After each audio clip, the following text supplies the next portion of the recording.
السلام علیکم دوستو، میری آج کی ویڈیو کا موضوع قصہ حضرت یعقوب علیہ السلام ہے۔ حضرت یعقوب علیہ السلام حضرت اسحاق علیہ السلام کے بیٹے اور حضرت ابراہیم علیہ السلام کے پوتے اور حضرت یوسف علیہ السلام کے والد ہیں۔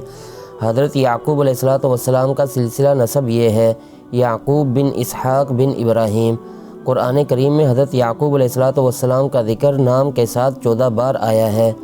حضرت یعقوب علیہ السلام کی خدمت سے خوش ہو کر ان کے والد حضرت اسحاق علیہ السلام نے ان کے لیے برکت کی دعا کی تھی، اس لیے ان کے بھائی عیسو نے ان کو دھمکی دی تھی کہ وہ ان کو قتل کر دیں گے۔ اس لیے عیسو کے خطرے سے بچنے کے لیے وہ اپنی والدہ رفقہ کے مشورے سے اپنے ماموں کے ہاں حاران چلے گئے۔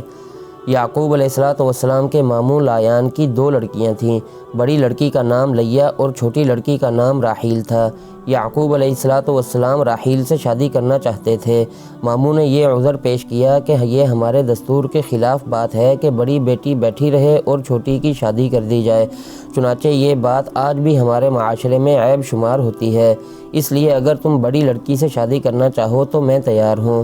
یعقوب علیہ السلام نے ماموں کی معقول بات مانتے ہوئے بڑی لڑکی لیا کے لیے منظوری دے دی اور حق مہر کے عوض موسیٰ علیہ السلام کی طرح 10 سال اپنے ماموں کی لایان کی بکریاں چرانا منظور کر لیا۔ اس کے بعد ماموں نے اپنی لڑکی سے آپ کا نکاح کر دیا۔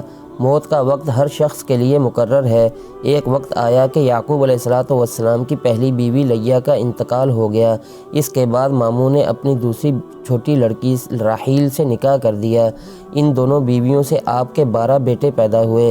پہلی بیوی لیا سے 10 بیٹے اور دوسری سے 2 بیٹے یوسف علیہ السلام اور بنیامین علیہ السلام پیدا ہوئے۔ گویا یوسف علیہ السلام کے حقیقی بھائی صرف بنیامین تھے، باقی 10 بھائی علاتی یعنی باپ شریک بھائی تھے۔ بہرحال آپ کے 12 بیٹوں کے نام یہ ہیں: راؤبین، شمعون، لادی، یہودا، ویساکر، زبولون، جاوا، بشرا، وان، تفتان۔ ان سب لڑکوں کی شادیاں ہوئیں اور ہر ایک صاحب اولاد ہوا، جن سے پھیلتے پھیلتے 12 قبیلے ہو گئے۔ ان 12 لڑکوں کی اولاد بنی اسرائیل کہلاتی ہے۔ ہمارے زمانے کا اسرائیل بھی اس کا مدعی ہے کہ ہم یعقوب علیہ السلام کی اولاد سے ہیں، جبکہ ان میں ایک بات بھی ایسی نہیں پائی جاتی جس سے اولاد یعقوب علیہ السلام کا ان پر شبہ ہو سکے۔ جس طرح حضرت ابراہیم علیہ السلام نے مسجد حرام کی بنیاد رکھی اور وہ مکہ کی آبادی کا باعث بنے، اسی طرح حضرت یعقوب علیہ السلام نے مسجد بیت المقدس کی بنیاد ڈالی اور اس کی وجہ سے بیت المقدس کی آبادی وجود میں آئی۔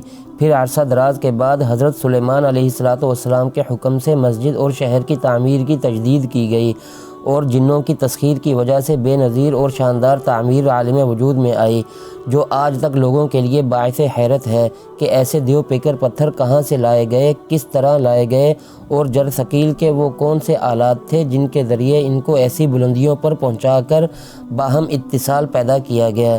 ابن کثیر نے لکھا ہے کہ اہل کتاب کی روایت کے مطابق حضرت یعقوب علیہ السلام، جن کو یہودی اسرائیل کہتے ہیں، انہوں نے مسجد اقصیٰ کی بنیاد ڈالی۔ یہ فلسطین کی مسجد ہے جس کو بیت المقدس کہا جاتا ہے۔ قرآن مجید میں مسجد اقصیٰ کے بارے میں اس طرح ارشاد فرمایا: سبحان الذی اسریٰ بعبدہ لیلا من المسجد الحرام الی المسجد الاقصی الذی بارکنا حولہ لنریہ من آیاتنا انہ هو السمیع البصیر۔ اور یہی مسجد اقصیٰ مسلمانوں کا قبلہ اول ہے۔ حضرت مفتی ابو لبابہ صاحب مدظ اللہ مسجد اقصیٰ کے بارے میں یہودیوں کی سازش کا انکشاف کرتے ہوئے لکھتے ہیں کہ گزشتہ دنوں جب یہودیوں کے ایک متعصب ترین گروہ نے قبلہ اول ثالث الحرمین شریفین مسجد اقصیٰ کے قریب ہیکل سلیمانی کی علامتی بنیاد کے طور پر تقریباً 5 ٹن وزنی سنگ مرمر کا ایک پتھر رکھنے کی کوشش کی تو وہ افواہیں حقیقت میں بدل گئیں جو صہیونی عزائم کے حوالے سے سننے میں آتی رہتی تھیں۔ باخبر مسلم زعماء اور فلسطینی مجاہدین کے رہنما اور اپنے حال میں مست مسلمانوں کو اس امر کی طرف توجہ دلاتے رہتے تھے کہ یہودی ہیکل سلیمانی کا نقشہ تیار کیے بیٹھے ہیں۔ انہوں نے اس کا قیمتی ترین ماڈل بھی بنا رکھا ہے اور اپنی مذہبی روایات، جن میں سے اکثر ایسی عجیب و غریب رسومات اور قصے کہانیوں پر مشتمل ہیں جو بلا شبہ من گڑت اور یہودی پادریوں کی خود ساختہ ہیں، کی روشنی میں اس کی تعمیر کا خاکہ اور مطلوبہ دیگر اشیاء مہیا کی ہوئی ہیں۔ بس وہ اس مناسب موقع کی تلاش میں ہیں جب ہزاروں سال بعد وہ اپنی قوم کو یہ خوشخبری سنا سکیں کہ ہم نے ہیکل سلیمانی کی تیسری مرتبہ تعمیر کا کارنامہ انجام دے لیا ہے۔ کچھ عرصہ قبل جب معماران ہیکل کے نام سے موسوم متشدد اور جنونی قسم کے یہودیوں کی ایک جماعت مسجد اقصیٰ کے باب المغاربہ کے قریب دیوار براق، جسے بدبخت یہودی دیوار گریہ کہتے ہیں، کی سیدھ میں یہ پتھر رکھنے کے لیے جمع ہوئی، جس کی خریداری کے لیے امریکی یہودیوں نے بطور خاص چندہ دیا تھا، تو فلسطینی مسلمانوں نے نہتے ہونے کے باوجود شدید مزاحمت کی اور ان دلاور یہودیوں کو چند سیکنڈ میں مار بھگایا، جو اپنی قوم سے ہیکل کا معمار ثالث ہونے کا اعزاز حاصل کرنا اور یہودیت کی تاریخ میں نام لکھوانا چاہتے تھے۔ ہیکل کے معنی معبد کے ہیں، یعنی معبد گاہ۔ یہودیوں کا عقیدہ اور دعویٰ ہے کہ جہاں آج مسجد اقصیٰ کی خوبصورت عمارت موجود ہے، وہاں کسی زمانے میں حضرت سلیمان علیہ السلام کی تعمیر کردہ عبادت گاہ تھی، جو بعد میں منہدم ہو گئی۔ اسلامی تاریخ میں سب سے پہلے سن 636 عیسوی میں بیت المقدس سیدنا عمر فاروق رضی اللہ تعالی عنہ کے دور میں فتح ہوا اور آپ بنفس نفیس شہر میں خود داخل ہوئے اور آپ نے یہاں ایک مسجد بھی تعمیر کی، جو بعد میں مسجد عمر رضی اللہ تعالی عنہ کے نام سے مشہور ہوئی۔ سن 695 عیسوی میں اموی خلیفہ عبد الملک بن مروان نے قبۃ الصخرہ یا چٹان والے گنبد کی تعمیر شروع کرائی۔ سن 691 عیسوی میں قبۃ الصخرہ کی تعمیر مکمل ہوئی۔ سن 693 عیسوی میں اموی خلیفہ عبد الملک بن مروان نے مسجد اقصیٰ کی تعمیر شروع کرائی، جو ان کے بیٹے اور خلیفہ ولید کے دور میں مکمل ہوئی۔ سن 705 عیسوی میں مسجد اقصیٰ کی تعمیر مکمل ہو گئی۔ 15 جولائی سن 1099 عیسائی صلیبیوں نے بیت المقدس پر قبضہ کر لیا اور قبۃ الصخرہ کو چرچ اور مسجد اقصیٰ کو استبل میں تبدیل کر کے ان پر صلیبیں نصب کر دیں۔ 2 اکتوبر سن 1187 صلاح الدین ایوبی رحمۃ اللہ علیہ نے بیت المقدس کو آزاد کرایا اور سارے بیت المقدس کی صفائی کرائی اور نجاستوں سے پاک کیا۔ پہلی جنگ عظیم کے دوران ستمبر 1917 میں انگریزوں نے بیت المقدس اور فلسطین پر قبضہ کر کے یہودیوں کو یہاں آباد ہونے کی عام اجازت دے دی۔ یہود و نصارہ کی سازش کے تحت نومبر سن 1947 میں اقوام متحدہ کی جنرل اسمبلی نے دھاندلی سے کام لیتے ہوئے فلسطین کو عربوں اور یہودیوں میں تقسیم کر دیا، اور جب 14 مئی سن 1948 کو یہودیوں نے اسرائیل کے قیام کا اعلان کر دیا تو پہلی عرب اسرائیل جنگ چھڑ گئی۔ اس جنگ کے نتیجے میں اسرائیل فلسطین کے 78% رقبے پر قابض ہو گئے، تاہم مشرقی یروشلم یعنی بیت المقدس سمیت مغربی اردن کا علاقہ اردن کے قبضے میں آ گیا۔ تیسری عرب اسرائیل جنگ جون 1967 میں ہوئی، جس کے نتیجے میں اسرائیلیوں نے بقیہ فلسطین اور بیت المقدس پر بھی تسلط جما لیا۔ یوں مسلمانوں کا قبلہ اول اب یہودیوں کے قبضے میں ہے۔ سن 70 کی تباہی سے ہیکل سلیمانی کی ایک دیوار کا کچھ حصہ بچا ہوا ہے، جہاں 2000 سال سے یہودی زائرین آ کر رویا کرتے تھے، اسی لیے اسے دیوار گریہ کہا جاتا ہے۔ اب یہودی مسجد اقصیٰ کو گرا کر ہیکل تعمیر کرنے کے منصوبے بناتے رہتے ہیں، جنہیں مسلم ممالک کے کامل اتحاد ہی سے ناکام بنایا جا سکتا ہے۔ اسرائیل نے بیت المقدس کو اپنا دارالحکومت بنا رکھا ہے۔ کچھ عرصہ پہلے اسرائیل میں شراب کی ایسی بوتلیں منظر عام پر آئی تھیں جن پر مسجد اقصیٰ اور قبۃ الصخرہ کی تصویریں بنی ہوئی تھیں اور عبرانی زبان میں ان پر کوئی عبارت بھی لکھی ہوئی تھی۔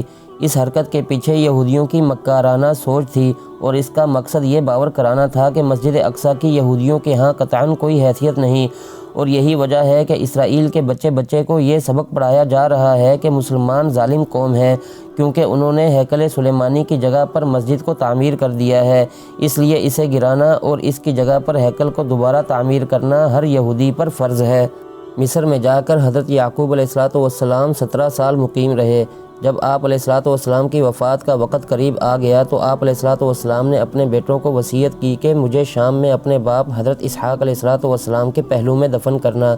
آپ علیہ السلام جب وفات پا گئے تو حضرت یوسف علیہ السلام خود اپنے والد مکرم کا جسم اطہر لے کر فلسطین میں آ گئے اور فلسطین کے شہر الخلیل میں موجود مسجد ابراہیمی کے نیچے مدفون حضرت اسحاق علیہ السلام کے پہلو میں حضرت یعقوب علیہ السلام کو دفن کر کے واپس مصر آ گئے۔ زہرۃ الریاض میں ہے، حضرت یعقوب علیہ السلام نے ملک الموت سے مواخات قائم کی ہوئی تھی۔ ایک دن ان کی ملاقات ہوئی تو حضرت یعقوب علیہ السلام نے پوچھا، اے ملک الموت، ملاقات کے لیے آئے ہو یا میری روح قبض کرنے کے لیے آئے ہو؟ جب روح قبض کرنے آؤ تو مجھے آگاہ کر دینا۔ اس نے کہا میں آپ کی طرف 2 یا 3 قاصد بھیج دوں گا۔ جب آپ علیہ السلام کی عمر ختم ہوئی تو ملک الموت حاضر ہوئے تو حضرت یعقوب علیہ السلام نے فرمایا ملاقات کے لیے آئے ہو یا روح قبض کرنے کے لیے؟ اس نے کہا آپ کی روح قبض کرنے کے لیے۔ آپ نے فرمایا کیا آپ نے مجھے بتایا نہیں تھا کہ میں آپ کی طرف 2-3 قاصد بھیج دوں گا؟ اس نے کہا میں نے قاصد بھیجے تھے، آپ کے سیاہ بالوں کے بعد سفید بال، آپ کی بدنی قوت کے بعد کمزوری اور آپ کی سیدھی کمر کے بعد کمر کا جھکاؤ۔ اے یعقوب، بنی آدم کی موت کی طرف موت سے پہلے میرے یہی 3 قاصد آتے ہیں۔ فلسطین کے شہر الخلیل کی مسجد ابراہیمی کے ہال کے نیچے بنے ہوئے غار میں حضرت ابراہیم خلیل اللہ علیہ السلام کی قبر مبارک ہے۔ یہ عمارت اتنی بڑی اور اونچی ہے کہ اس کے اندر ایک چھوٹا حجرہ آ گیا ہے جس کے اندر داخل نہیں ہو سکتے، لیکن اس کی 4 دیواری میں 4 دریچے ہیں جن سے زائرین حجرہ کے باہر رہ کر قبر کی زیارت کر سکتے ہیں۔ اس حجرہ کے فرش اور دیواروں پر زری کے کپڑے چڑھے ہوئے ہیں اور قبر کا تعویذ 3 ذراع طول میں پتھر کا بنا ہوا ہے اور اس کے اوپر چاندی کے فانوس اور قندیلیں آویزہ ہیں۔ دوسری عمارت قبلہ رو کھڑے ہوں تو آپ علیہ السلام کے بائیں ہاتھ پر ہوگی۔ اس کے اندر حضرت ابراہیم علیہ السلام کی بیوی حضرت سارہ علیہ السلام کی قبر ہے۔ ان دونوں عمارتوں کے درمیان مسقف راستہ ہے جو بجائے خود ایک ایوان معلوم ہوتا ہے اور یہاں بھی بہت سی ہانڈیاں اور چراغ آویزہ ہیں۔ ان 2 عمارتوں سے آگے بڑھیں تو 2 اور مقبرے ایک دوسرے کے پاس بنے ہوئے ملتے ہیں۔ ان میں سے دائیں کے اندر حضرت یعقوب علیہ السلام کی قبر مبارک ہے اور بائیں کے اندر ان کی بیوی رفقہ کی قبر مبارک ہے۔ اس کے آگے دوسری عمارتیں وہ ہیں جہاں حضرت ابراہیم علیہ السلام مہمان نوازی فرماتے تھے، لیکن حرم کے اندر صرف یہی 6 قبریں ہیں۔